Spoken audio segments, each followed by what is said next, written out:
Hello, everybody. I just woke up from a nap. Thought I'd do a little walk and talk. My wife has to mail something, and since I wanted to get the exercise, and we have a post office in the neighborhood, I just thought I'd throw it in my backpack here and walk it there because it's not far. Okay, so this way I can get a little walk and talk on you. Okay. Now, don't think I'm Mr. Wonderful running this to the post office for my wife because there is a selfish deal to this. Okay, if we're being honest, she is working on creating my favorite meal, and I don't want to interrupt that. Also, she has a friend over, and they were just going to take off and do it. So I'm doing this for her because for various reasons. But anyway, so here we go. Let's talk about this. Now, I left off last with the police. It's obvious with these fucking interrogations, you guys. Go look at all of them. David Blanchard's, that Trixie Lane has provided for us, bless her heart. The other two. Of course, well, it's Gypsy and Nick, right? Just look at them. Okay? Now let's talk about, then once the police are done with it. Oh, so then the medical examiner. That is Springfield, Missouri. That's Greene County. That's not a podunk little town. There's more than one person that does autopsies. Okay, you know, who knows how many people die in a big town, big area like that. You know what I mean? Who knows how many people die in a day? Not everyone gets an autopsy, of course, but listen, lots of people drop dead of aneurysms, where they just fall out. They have to do an autopsy to figure out what that was, or have heart attacks or strokes just out of nowhere. That are otherwise we're all right, healthy people. They have to do autopsies for all that shit. People where it's a natural death and there's nothing wrong, but they don't know, they just fell out. Or an accident occurred. If you get hurt at work and you get killed by something, they don't just say, well, they got killed by the machine. They do an autopsy and find out what happened. You know what I mean? And for various other reasons. Okay, so the medical examiner, of course, is either Luciferian themselves or someone adjacent. You guys, they always make sure they have these people placed all over in case they're needed. And this was a situation when they're needed. All David Blanchard had to do was make one phone call. They all know their responsibility and they all know what they're supposed to do. This is a very formal, orderly thing. It has been around since the beginning of time. Okay, and as everything progresses, of course, you get it. All right. So the right medical examiner was assigned, and they were set. That's why we didn't hear about any burns, because Nick doesn't smoke. Rest of them do. We didn't hear about the genital mutilation. They were trying like all hell to put that on him, and that would have been the centerpiece of the medical examiner. When the medical examiner would have got up on the stand on Nick's trial, that would have been the centerpiece of the whole thing.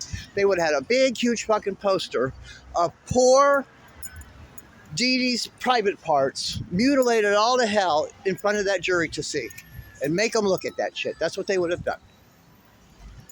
Okay, and they probably would have sought the death penalty if they could have put that on him. That's how despicable they are. So anyway,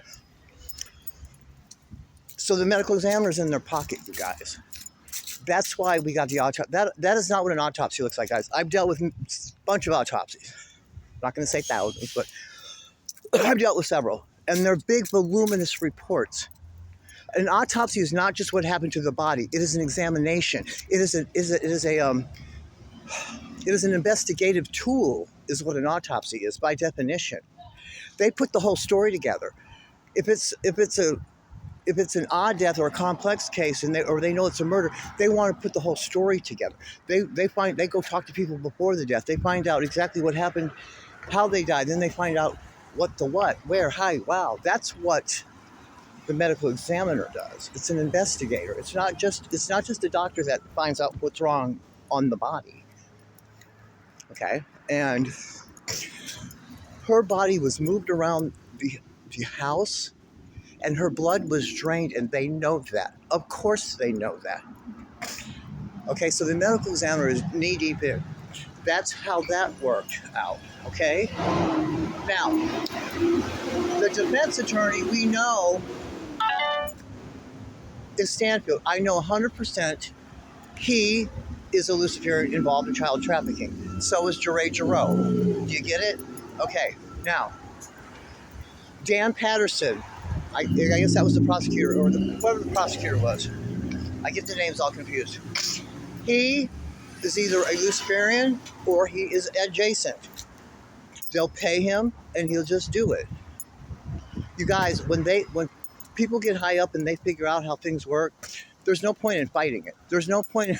They already know, well, this is how it goes, and they own the whole. Fuck it. Go with them and make the money, or try to fight them and be the hero, and they'll just have you killed, make you look crazy, or have you landed in jail with kiddie porn on your computer, is what will happen. All right, so they assign them. So now he's got, Nick's defense attorney also working against him. Do you actually think any of that shit would have flew with a real defense attorney? Even a fucking public defender. Some of the best lawyering in this country comes out of the public defender's office. I don't care what you say. That's the truth. They're the ones struggling to they're the ones that are actually trying to help people, and they're also the ones that are actually trying to make a name for themselves. Okay? There's no way any attorney would have let that shit fly if they were really representing their client like they're supposed to. Okay? I've only done a prosecutor. I don't do defense. I won't do that. Because when you're a prosecutor, you have discretion. If you don't have the evidence on the person, you have the discretion to just drop the charges. Yeah, you might have to deal with the family tripping, but look, this person probably did it, but I can't prove this. So I just don't do anything with it. You drop it. Defense attorneys, you can turn down a case, but if you're trying to make money, you're going to take what walks in your fucking door. And I'm not defending a bunch of child molesters and rapists and people that really are killing people. I'm not doing that. I'll help put you in jail with that shit. But I'm not helping you get out of it. Not that I'm saying defense attorneys are bad. We have to have that. It's an adversarial system. And I respect defense attorneys that go all fucking in. Even if it's cockamamie. What's wrong? If they try it, no. I got all their strength. That's how it's supposed to be set up. Okay, now, where were we? So, he's got his own defense attorney working against him. The district attorney, her attorney, and the medical examiner. The only one they don't have in their pocket is that judge.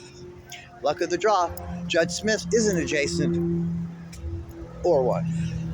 And you recall, Judge Smith did not want to accept the plea agreement at first because he questioned, why is the hitman testifying?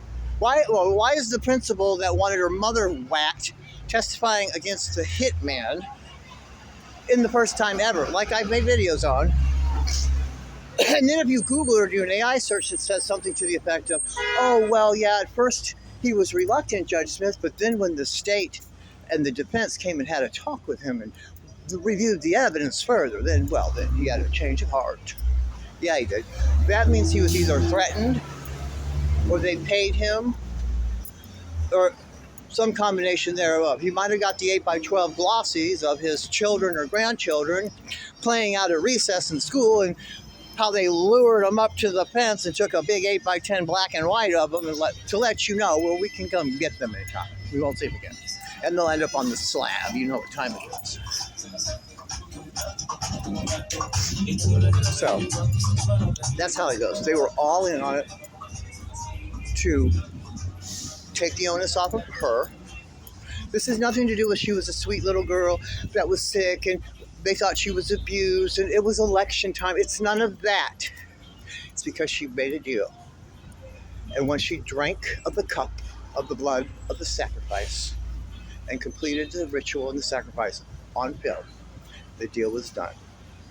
Something lost, something gained. And I'll see you in the next video.